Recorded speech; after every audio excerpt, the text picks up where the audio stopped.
Bienvenidos a Través de la Biblia con Les Feldick, un recorrido de 30 minutos por las Escrituras enseñando verdades bíblicas profundas que cambian la vida de las personas. Ahora, aquí está su anfitrión, Les Feldick. Está bien, es bueno tener a todos de vuelta. Y una vez más vamos a comenzar con Juan M. El primero, Tesalonicenses 1, versículo 1. Y estamos en el tercer programa de la tarde. Está bien para aquellos de ustedes que se están uniendo a nosotros por televisión nuevamente. Siempre tenemos que recordar a los nuevos oyentes que todos los programas pasados están disponibles en cinta de video, cinta de audio y han sido transcritos por Jerry aquí abajo y están disponibles en formato impreso, pequeño cuaderno espiral, y si estás interesado en alguno de esos, solo llámanos. Lo que nos gusta hacer es enviarte nuestro catálogo o nuestra lista de los temas para que puedas ver de dónde venimos. Y luego, si estás listo para pedir algo, solo llámanos y te lo enviaremos de inmediato.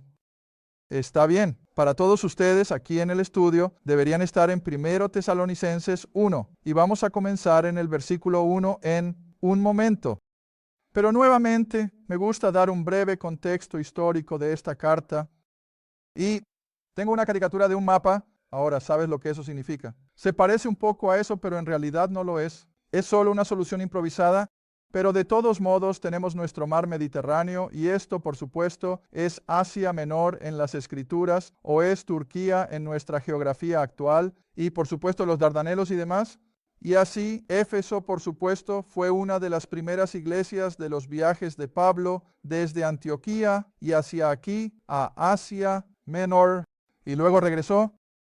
Entonces creo que en su tercer viaje misionero subió a través de Asia Central, Menor, y recuerdas cuando llegó aquí a la costa, tenía la intención de regresar al este, a Asia, pero en su lugar el Espíritu se le apareció en una visión: ven a Macedonia y ayúdanos.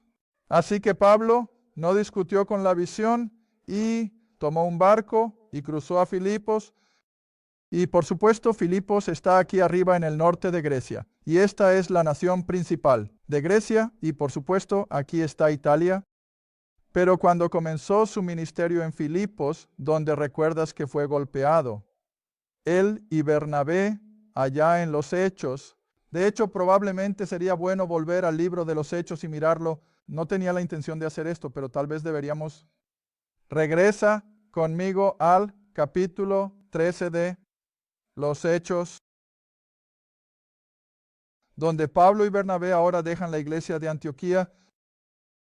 Y luego, en el capítulo 14, se trasladan al centro de Turquía, Asia Menor, y van a trabajar en Iconio, Derbe y Listra. Y luego, hasta el capítulo 6, es el relato de lo que sucedió en Filipos. Ahora, por supuesto, si conoces tu historia, todo esto era parte del Imperio Romano.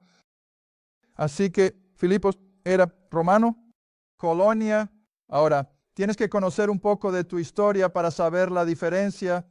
Que Filipos, una colonia romana, significaba que había una guarnición romana estacionada allí en la ciudad, o como hoy en día los llamamos tropas de ocupación, mientras que Tesalónica, que es la siguiente ciudad hacia Atenas desde Filipos, Tesalónica era una ciudad libre. No tenían tropas romanas deambulando por las calles, simplemente la tenían libertad completa, probablemente porque ayudaron a un par de generales romanos en una batalla algún tiempo antes. Así que, de todos modos, tienes estas diferentes reglas romanas, pero en Filipos, donde Pablo comenzó su ministerio en Europa, conoces el relato, cómo fueron golpeados, azotados y arrojados a las mazmorras. Todos ustedes conocen esa. Y de la experiencia en la cárcel, el terremoto los liberó.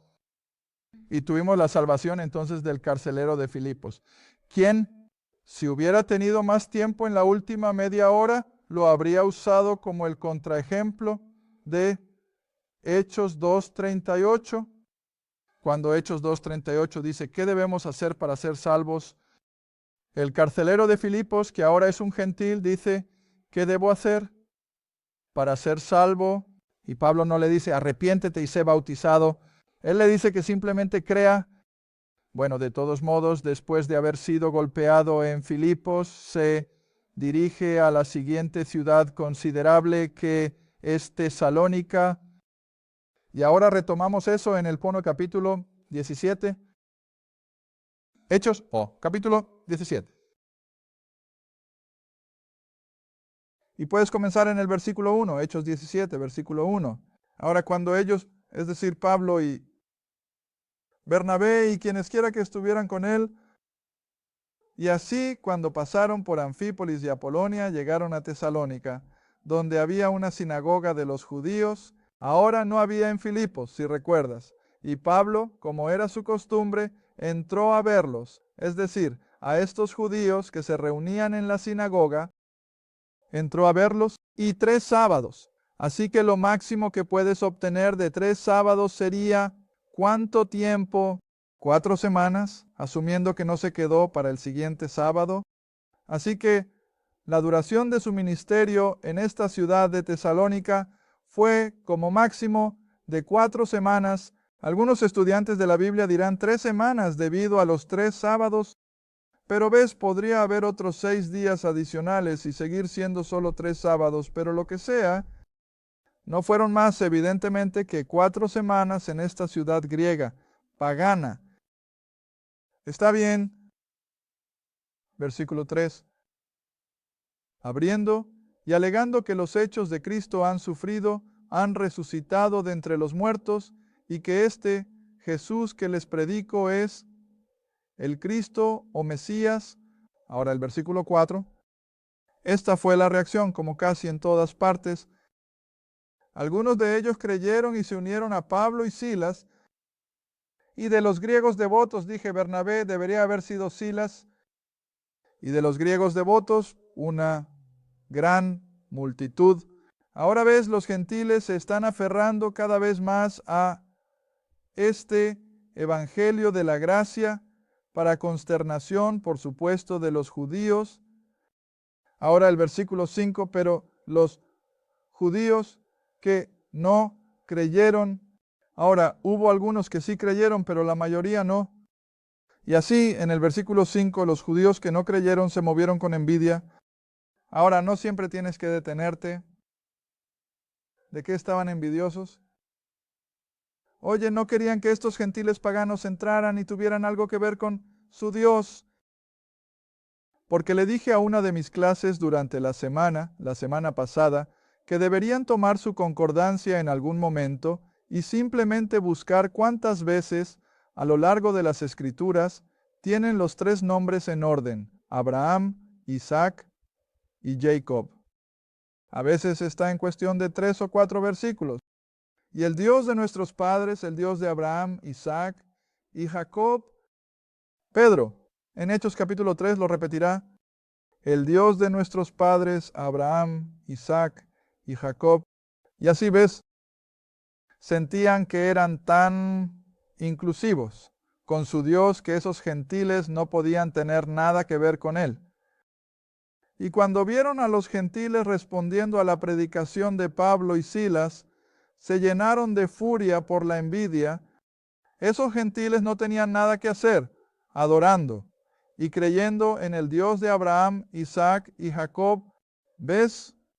Y así en el versículo 5 de nuevo, se llenaron de envidia y tomaron para sí a hombres lascivos, en otras palabras, a tipos sin escrúpulos de la peor calaña, y reunieron a un grupo y alborotaron toda la ciudad y asaltaron la casa de Jacob y buscaron sacarlos ante el pueblo.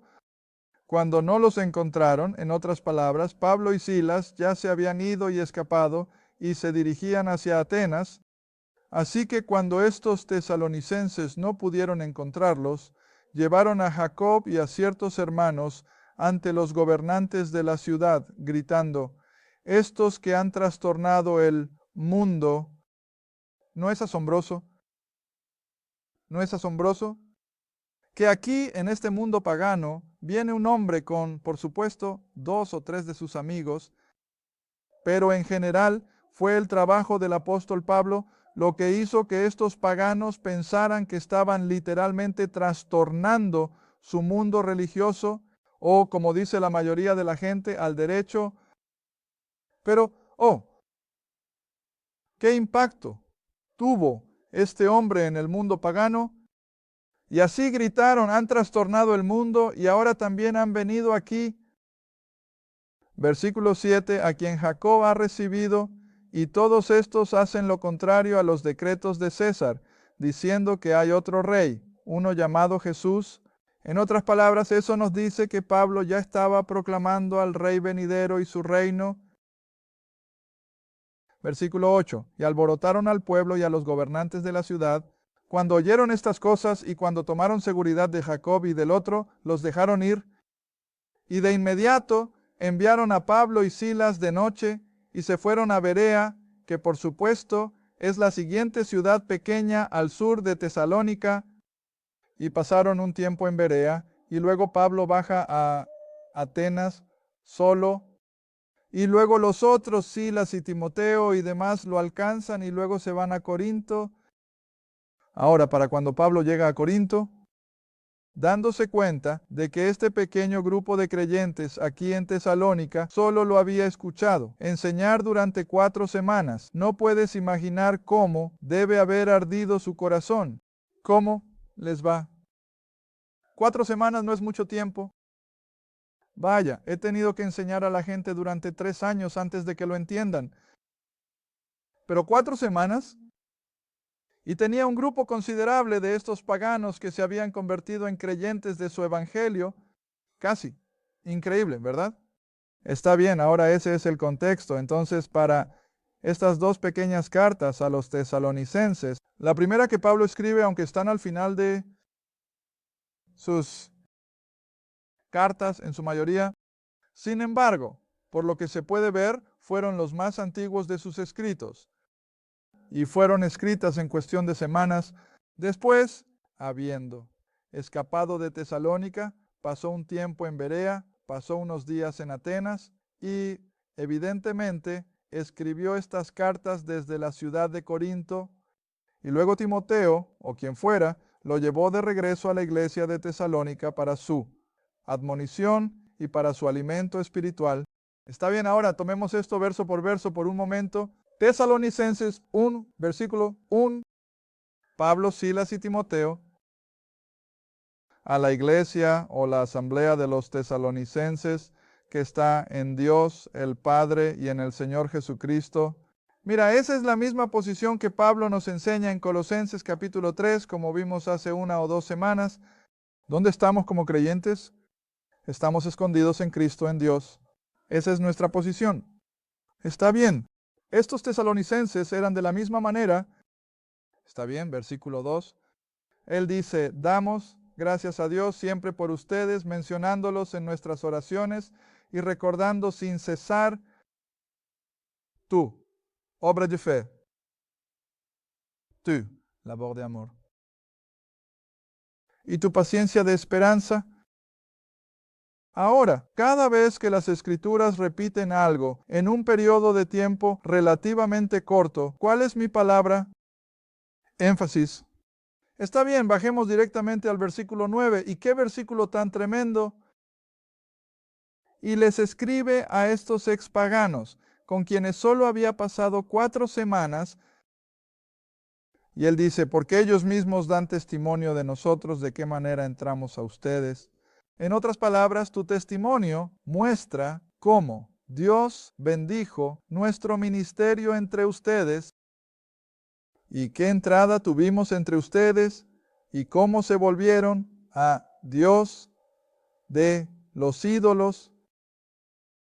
Ahora piensa en eso un minuto. ¿Qué? Una palabra describe a esas personas que se están apartando de su idolatría pagana hacia la verdad de Dios. Que una palabra, for, ¿ves? Fe, era su fe. Creyeron lo que Dios dijo a través del apóstol. Y cuando lo creyeron, ¿qué pudieron hacer? Dar la espalda a la idolatría y aceptar la verdad. ¿Ha cambiado algo? No. Todavía se necesita fe en la palabra de Dios. ¿Ves? ¿Está bien? Entonces, el segundo es, después de que se habían vuelto, es decir, y ejercieron su fe para dejar la idolatría y aferrarse al Dios de la verdad. ¿Cuál fue el siguiente? Y servir al Dios vivo. Ahora pon eso junto con el trabajo en el versículo 3. ¿Y cuál fue el trabajo en el versículo 3? Así es como aprendes a comparar las escrituras con las escrituras. ¿Un trabajo de qué? Amar. Está bien, entonces, ¿qué dos palabras tienes? Fe y el amor. Ahora baja al versículo 10 y esperar a su Hijo desde el cielo. Vuelve y compáralo con la tercera parte del versículo 3. ¿Y cuál es la palabra? Esperanza. ¿Ves? Ahora, ¿a dónde voy primero? Primero Corintios o Tito capítulo 2. Vayamos a 1 Corintios capítulo 13. Y recuerdas, desde hace mucho tiempo, fue hace mucho tiempo. Cuando estaba enseñando 1 Corintios 13, llegamos al último versículo. Algunos de ustedes deberían saberlo de memoria. ¿Cuáles son las tres cosas que van a permanecer? Ahí lo tienes. Fe, esperanza y caridad, o fe, esperanza y amor. Y si recuerdas, muchos de ustedes estaban sentados en esta misma audiencia del estudio cuando enseñé este capítulo. Y dije, ahora, si te das cuenta, a lo largo de los escritos de Pablo, estas tres palabras siguen apareciendo como la crema en una botella de leche sin pasteurizar. ¿Sabes cómo funcionó eso, verdad? Algunos de ustedes, los mayores, recuerdan cómo la crema simplemente subía a la superficie. Bueno, eso es lo que le sucede a estas tres palabras. Fe, esperanza y amor siguen apareciendo y apareciendo. Está bien, ahora regresemos a Tesalonicenses y veamos si eso no es exactamente lo que está diciendo. Versículo 3. Recordando sin cesar tu obra de fe. El otro capítulo o el otro versículo, en el versículo 9 dice, te vuelves a Dios de los ídolos, pero que les hizo cambiar su fe. Regresando al capítulo 3, ¿cuál fue la siguiente cosa? Su trabajo de que amar. Capítulo 9, para servir al Dios vivo. Ahora, todo lo que tienes que hacer es cerrar los ojos y pensar, ¿cuál es la razón predominante para servir a Dios? Ahora mismo, hoy, en el año 2000, tu amor primero por Él y por la humanidad perdida. Y ahora voy a empezar a añadir cristianos no enseñados. Oh, sea patético. Y está empeorando día a día. ¿Qué? O ignorante. Ahora recuerden, siempre tengo que calificar. Cuando uso la palabra ignorante, no me refiero a una falta de células cerebrales. La ignorancia es simplemente una falta de enseñanza.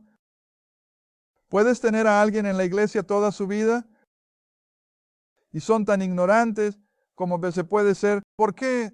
Porque no les han enseñado nada. Deberías leer nuestro correo. ¿Deberías leer nuestro correo? Y esto es exactamente lo que escuchamos. No me importa si tienen 90 años o 50. Eso casi siempre es lo mismo. He estado en la iglesia toda mi vida y nunca aprendí nada de esto antes. Bueno, ahora alguien va a ser responsable. Alguien no ha estado cumpliendo con sus obligaciones. Pero ves, Pablo había instruido tan completamente a estos expaganos de Tesalónica que hicieron las tres, practicaron su fe alejándose de los ídolos, inmediatamente se pusieron a trabajar con amor. Y luego el versículo 3 de nuevo, ¿qué estaban haciendo? Estaban en la paciencia, tendrán esperanza. Y luego llegas al versículo 9 para la comparación, o al versículo 10 más bien, y a esperar. Ahora ves, están practicando las tres palabras, fe, amor y esperanza. Está bien. Ahora déjame mostrarte dónde. Hay otro ejemplo donde Pablo usa esas mismas tres. Ven a ver a Tito. Tito, capítulo de Tito.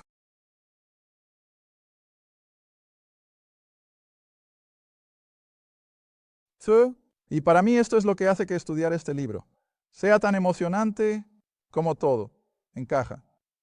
Justo como ese rompecabezas del que te hablé hace un tiempo. Cuando todo encaja, sabes que estás en el camino correcto. Y para responder a la pregunta que llega por correo una y otra vez, bueno, ¿cómo puedo saber quién tiene razón? Recibí una carta justo ayer. Él dijo, tienes a los bautistas, los metodistas, los presbiterianos, los pentecostales, los católicos, los mormones y todo esto. Él tenía una lista completa de ellos. ¿Cómo puedo saber quién tiene razón y quién está equivocado? Bueno, ¿sabes qué le respondo? Quien sea que siga pura y completamente las epístolas de Pablo es en quien puedes confiar, y el resto de ellos mejor, deséchalo. Porque va a ser una mezcla combinada, elevada al máximo, que no te dará más que una indigestión espiritual. Está bien, ahora mira lo que escribe Tito. Versículo 11. Porque la gracia de Dios que trae salvación ha aparecido a todos los hombres. ¿Qué dicen Efesios 2, 9 y 10? Porque por gracia sois salvos. Como a través de la fe. Entonces, ¿cómo puedes etiquetar este versículo? Fe. ¿Está bien? Siguiente versículo. Enseñándonos que, negando la impiedad y los deseos mundanos, vivimos sobria, justa y piadosamente en este mundo presente. ¿Qué es eso? Ese es tu trabajo de amor. ¿Lo ves? ¿Y cuál es el siguiente versículo? Versículo 3. Buscando esa bendición. ¿Cuál es la palabra esperanza? Entonces, ¿qué tenemos de nuevo? Fe, amor y esperanza. ¿No es asombroso? Quiero decir, simplemente no puedes escapar de ello. Estas son las tres cosas de la enseñanza de Pablo que son apropiadas incluso. Hoy en día, mucho de lo que escribió en 1 Corintios se ha perdido en las grietas, bíblicamente hablando, pero no esos tres sigue siendo predominante. En nuestra comprensión de las Escrituras que tenemos que tener fe, tenemos que tener amor. Esa es la razón por la que servimos, esa es la razón por la que estamos. Pensé en esto la noche. Iris se despertó a las 3 y le dije, no he dormido ni un segundo ya. Ella dijo, ¿qué pasa? ¿Estás pensando en mañana? Dije, eso es todo en lo que puedo pensar. Y no creo que haya dormido ni una hora anoche, porque todas estas cosas siguen surgiendo. Y pienso, ¿cómo demonios puedo poner todo eso en solo 4 segmentos de 30 minutos? Aquí está lo que tuve que darme cuenta, que si somos movidos por nuestra fe y estamos haciendo el trabajo del amor y estamos viviendo en esa expectativa y esa esperanza de que tal vez hoy o mañana el Señor vendrá. Tengo que ir a la librería. Ahora, no digo esto con ninguna malicia hacia los autores de libros ni nada por el estilo. Dios sabe, no me importa si hacen 1,000,000 vendiendo sus libros. Pero realmente si tienes todo esto a tu favor entre estas dos cubiertas, tienes que leer libro tras libro, tras libro. No lo creo. No necesito un libro sobre cómo tratar a mi esposa. Pregúntale. No necesito un libro sobre cómo tratar a mis hijos. Pregúntales. No me preocupa lo que le digan a nadie. Y nunca he tenido que leer un libro sobre cómo hacer esto y cómo hacer aquello. Si te interesa este libro, va a salir de manera natural. Y esto es lo que es tan difícil de entender incluso para los cristianos, que no necesitas un libro que te diga cómo vivir victoriosamente. ¿Lo tienes? No necesitas un libro que te diga cómo orar. ¿Lo tienes? No necesitas un libro que te diga cómo estudiar la Biblia. ¿Lo tienes? ¿Se explica por sí mismo? El Espíritu Santo nos guía hacia toda la verdad, ¿ves?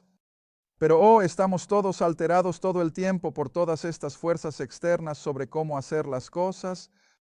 Ahora, como digo, no los estoy condenando, pero todo lo que estoy diciendo es que realmente no es necesario. Si alguna vez puedes entender la palabra de Dios, está bien, ahora pasemos a lo siguiente. Estamos de vuelta en el capítulo 1 y, oh Dios mío, creo que podemos bajar al versículo 4 ahora, donde dice, ahora, no pierdas de vista el tipo de personas a las que les está escribiendo. Solo ha estado con ellos 4 semanas. Estaban sumidos en la idolatría pagana y como he enseñado desde este punto, durante años, cuando tenías paganismo, ¿cuál era el clima moral? ¿Era podrido? Era podrido. Casi no tenían lo que nosotros llamaríamos moralidad bíblica. Y estos no eran diferentes. Y así los había sacado simplemente, proclamando el evangelio, las buenas nuevas de eso. Fondo inmoral y pagano. Y ahora en el versículo 4 dice, sabiendo, mira, no tenía que preguntarse. Él sabía que estos tesalonicenses eran creyentes, sabiendo, hermanos amados, su elección de Dios. Ahora no dejes que esa palabra te confunda. Eso simplemente significa que estás cimentado estás en el cuerpo, has sido colocado en ese lugar de adopción que él enseñó en Efesios, que estaba reservado para cada creyente. Ahora, el versículo 5. Porque nuestro evangelio, dice Pablo, mira, nuestro evangelio, el que él, Silas y Bernabé habían estado proclamando al mundo gentil, nuestro evangelio. Ahora, también tengo que hacer otro comentario. Sabes, muchas veces Pablo usa el pronombre plural, nosotros, nos y nuestro, pero ¿sabes lo que realmente quiere decir? Él mismo, solo lo leí de nuevo la otra noche, que esto era típico de los escritores de esta época, que para no volverse egotistas, usaban el pronombre plural y no necesariamente significaban plural, pero está hablando de sí mismo. Así que podrías decir con mucha seguridad por mi evangelio, porque eso es lo que dice una y otra vez mi evangelio. Y así dice, mi evangelio no vino a ustedes solo en palabras, sino también en poder y en el Espíritu Santo y con mucha certeza. Como saben qué tipo de hombres éramos, estuvimos entre ustedes por su bien y ustedes se convirtieron en seguidores de Pedro, Santiago y Juan, dice Pablo. Alabado sea el Señor. Vamos. ¿Deberías estar allá arriba en el techo? No, eso no es lo que él dice.